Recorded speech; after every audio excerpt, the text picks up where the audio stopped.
Hey guys, today I'll be doing a double review of LEGO Star Wars 75264 Kylo Ren's Shuttle Microfighter and LEGO Star Wars 75263 Resistance Y-Wing Microfighter. These two microfighters both came out in Series 7, and the reason I'm reviewing them together is because the structure of microfighter series is that there's normally a dual pack, as you can see here, with two microfighters that are pitted against each other in battle, and two ones that you can buy individually, which also go together, i.e. Kylo Ren's Shuttle and the Resistance Y-Wing Microfighter. This is pretty much how I'm going to review microfighters in future, in their little structures of two at a time that go against each other. Anyway, let's get into the figures. Kylo Ren's Shuttle obviously comes with this Kylo Ren figure. A lot of people have been complaining that this devalues the Kylo Ren figure that comes in the full-size Kylo Ren Shuttle from this same wave, and I'm gonna agree with that, it does, but I'm not saying that that's a bad thing. Like, people who don't want to buy the bigger sets, I personally bought Kylo Ren Shuttle, but not the full-size Resistance Y-Wing Microfighter. I can get my Zorii Bliss figure without paying for the full Resistance Y-Wing Microfighter. And if I really did want the Resistance Y-Wing Microfighter, then I could buy it, and not buy the Microfighter, you know. But yeah, so this figure is pretty much the same as the one that comes in Kylo Ren's Shuttle, except that one actually comes with a cape, and this one doesn't. I'll show you why that is later. He has the same printing as Kylo Ren in The Rise of Skywalker and The Last Jedi, and his helmet has those nice red cracks on there to be like what is in the movie.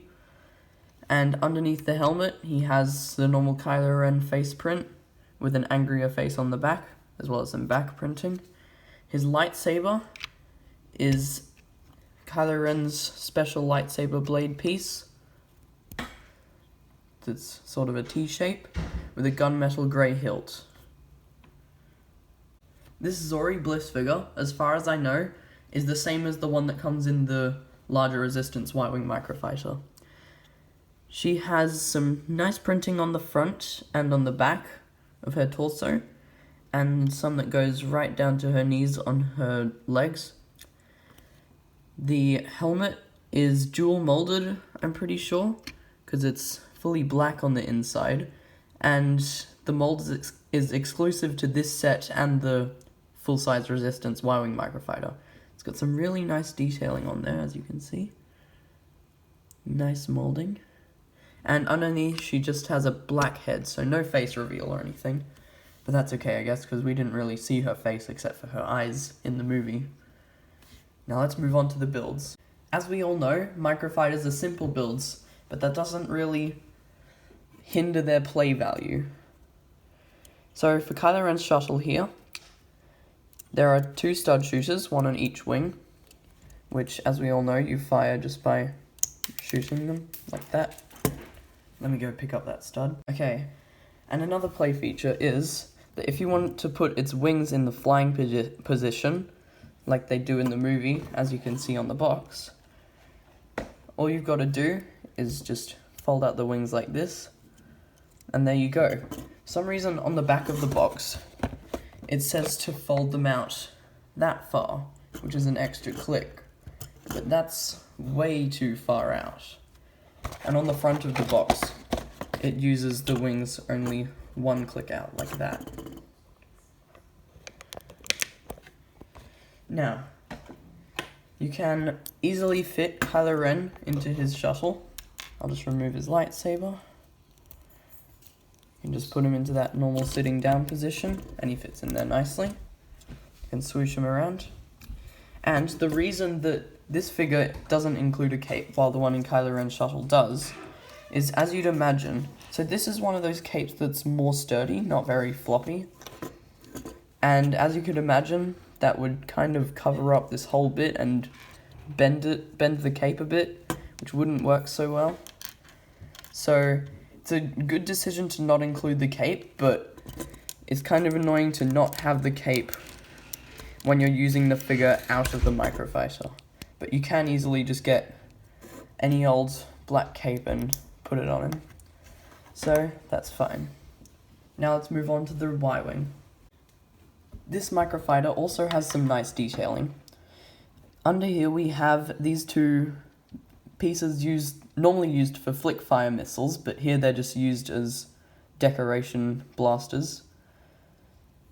The cockpit is nice. You can easily fit Zori in there, just like with the shuttle. But her hands stick up like that, so if you want to make her hold her pistols, it's gonna look kind of weird. Kind of covers up her face, restricts her driving view. She'll probably crash into a Star Destroyer. Anyway, for the engines, we've got more of those flick fire missile pieces to make this hollow section of the engines, and on the back we just have a pink stud for the fuel exhaust coming out. And here we have a turret, which is normally controlled by an astromech droid, but they didn't really have enough space to fit an astromech droid's even head on top of it, like they did on the original Rebel X-Wing microfighter. But yeah, you can move these two parts on the turret up and down, but they move separately, which is kind of annoying. You can twist it around to shoot in different directions. And we've also got these two actual flick fire missiles, which you flick to fire. They're kind of annoying though, they sometimes don't work, but they're good for what they are. That's just about it for my review of 75264 Kylo Ren's Shuttle Microfighter and 75263 Resistance Y-Wing Microfighter. These are a couple of really good microfighters, nice detailing over them. Each cost about 16 Australian dollars. You can find them pretty easily in shops. Nice inclusion to the microfighter line. Thanks for watching, bye!